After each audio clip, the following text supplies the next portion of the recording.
on siis Krimme lipulaeva iseliikuva kartulikombainiga Varitron 270 Platinum spetsiaalne multisep-separaatoriga mudel.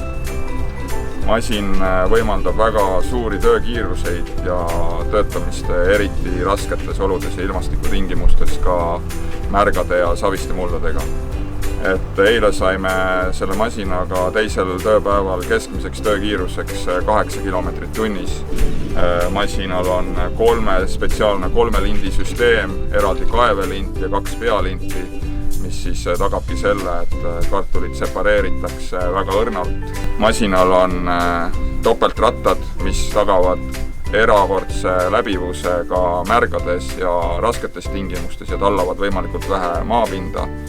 Ja masinal on lisavarustusena non-stop väljalaske elevaator, non-stop bunker, mis tähendab lühidalt seda, et ka sõidu ajal kartulit koristades on võimalik samaaegselt bunkrit tühjendada ilma koristust tööd katkestamata. Pealse emaldi uus mudel AT200, töölaius 2 meetrit ja omapärane on terade disain ja terade paigutus kopeerib täpselt vaopinda ja erinevalt varasematest mudelitest võimaldab ideaalselt puhtaks teha ka vao külgpinnad ja vaovahed.